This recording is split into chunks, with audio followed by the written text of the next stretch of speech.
Most people are one paycheck away from panic. Not because they're lazy, not because they're stupid, not because they don't want more money, but because they built a life that depends on one single stream of income.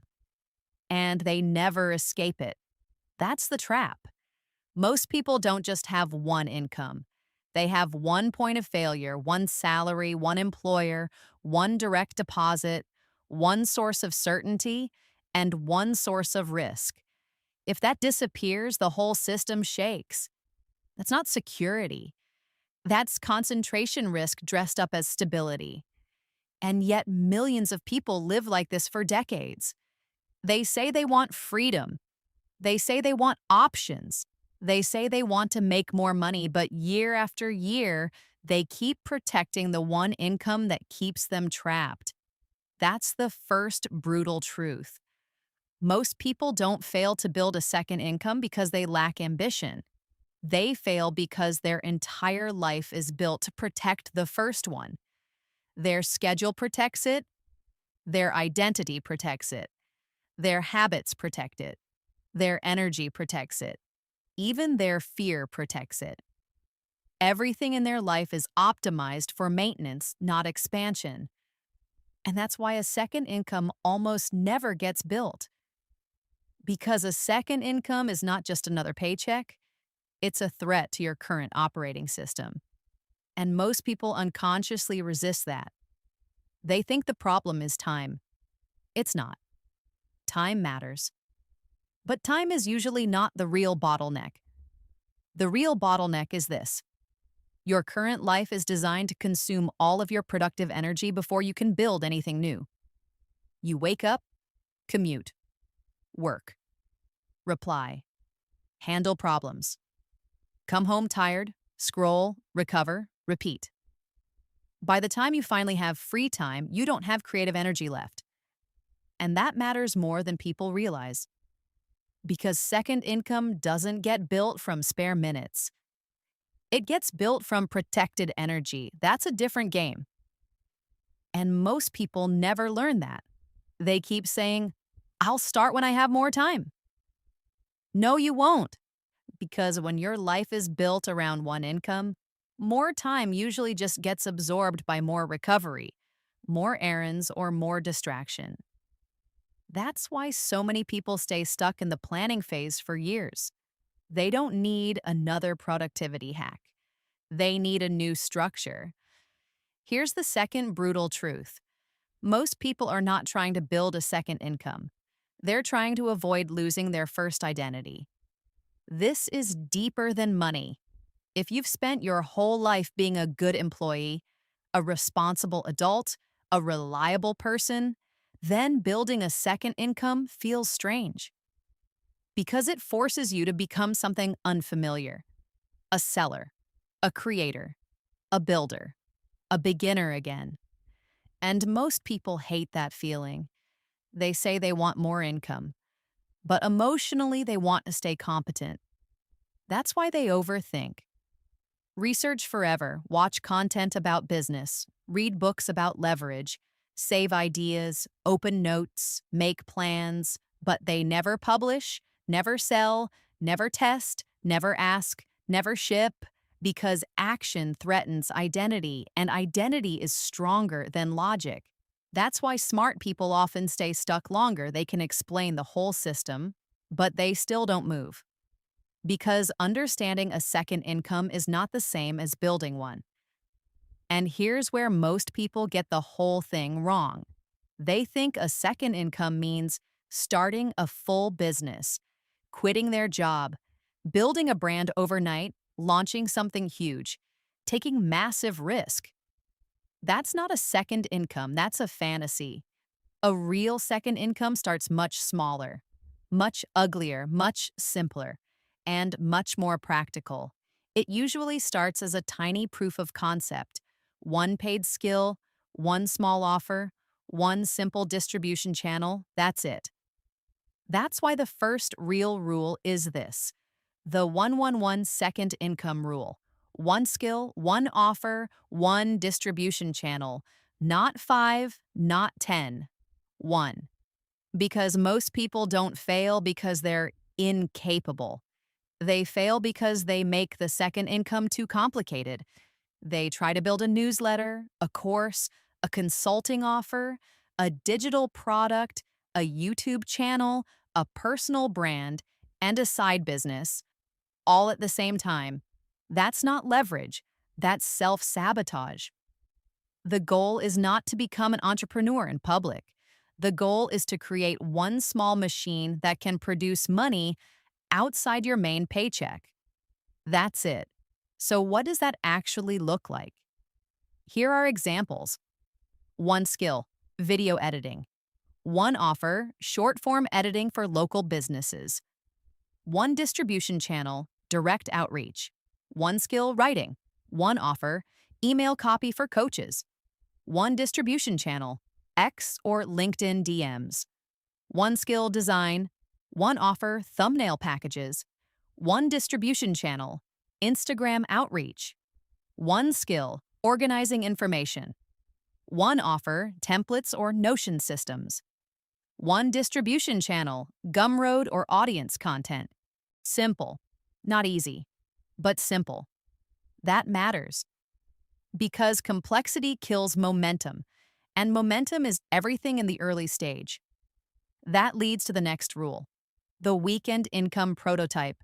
Most people think they need a second business. No. What they need is a second income experiment. That changes everything. Because experiments feel smaller than businesses. Less pressure, less ego, less perfectionism, less fantasy. Here's the rule. Don't try to build your forever side income first. Build the smallest version of something that can earn $1 this month, not next year, this month. That might be one paid call, one service offer, one mini digital product, one simple template, one basic audit, one tiny consulting package, one test listing. You are not trying to impress the internet. You are trying to prove you can create money outside your main job. That proof changes your brain because once you make money from something you built yourself, even a small amount, you stop seeing income the same way. You stop worshiping the paycheck. And that psychological shift is massive. That's when people finally realize, oh, money is not just something a company gives me. Money can be engineered. That realization is dangerous, in a good way. Because once you understand that, you stop asking, how do I make more at work? And you start asking, how do I build something that pays me again? That question changes your future. Now, here's the third brutal truth. Most people never build a second income because they are trying to protect comfort, not create optionality. A second income is not comfortable in the beginning. It's awkward. It's inconsistent. It's uncertain. It makes you feel slow, small, unimpressive. And most people would rather feel stable than free. That's the real trade. They don't say it out loud, but they choose it every day. They choose familiar exhaustion over unfamiliar opportunity. That's why years pass, and nothing changes. So here's another rule. Income before identity. Do not wait to become the kind of person who has a second income. Do not wait until you feel like a creator, or a founder, or a business owner. That identity comes later. First, get proof. First dollar, first sale, first client, first repeat customer, first tiny asset. Let the evidence build the identity, not the other way around. Because if you wait until you feel ready, you'll stay in research mode forever. And if you keep waiting for confidence, you'll never get paid. Confidence is not the entrance fee. Proof is. And once you understand that, you stop asking for permission. You stop trying to look impressive. You stop trying to have the perfect plan. You start trying to make something real. That's how second incomes are born. Not from inspiration, from repetition, from ugly reps, from embarrassing first drafts, from imperfect offers, from tiny wins stacked together. That's how it actually works. Now, let's be honest. Not every second income should become a business. Some should become a skill-based cash flow stream. Some should become a product. Some should become audience-based leverage. Some should become investing capital. Some should simply pay one bill. And that matters more than people think. Because if your second income can cover one fixed monthly expense, your whole life changes. One rent payment, one car payment, one grocery budget, one utility stack. That's why another useful rule is this: replace one bill first. Don't start by trying to replace your salary. That goal is too big, too abstract, too intimidating. Instead, replace one recurring bill with the second income stream. Just one. Because one replaced bill changes your psychology. It creates breathing room. It reduces fear. It proves independence. And it gives your second income a real target. That's powerful because people don't build well when the goal is vague, but they move fast when the goal is concrete. Replace my phone bill. Replace my car payment. Replace my rent contribution.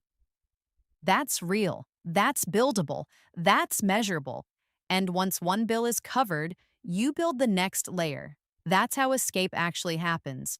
Not in one giant leap, in stacked relief, in repeated proof, in small systems that survive your bad weeks.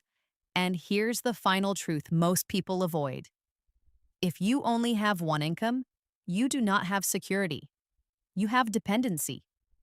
It might be a good job, a respected role, a strong salary, still dependency. Because if one person, one company, or one bad quarter can change your entire financial life, you are not protected. You are exposed. That doesn't mean panic. It means build. Quietly, practically, without drama, without announcing it to everyone, without pretending you're building an empire. Just build the second stream. One skill, one offer, one channel, then run the experiment, then get the first proof. Then replace one bill, then repeat. That's how ordinary people stop living one paycheck away from panic.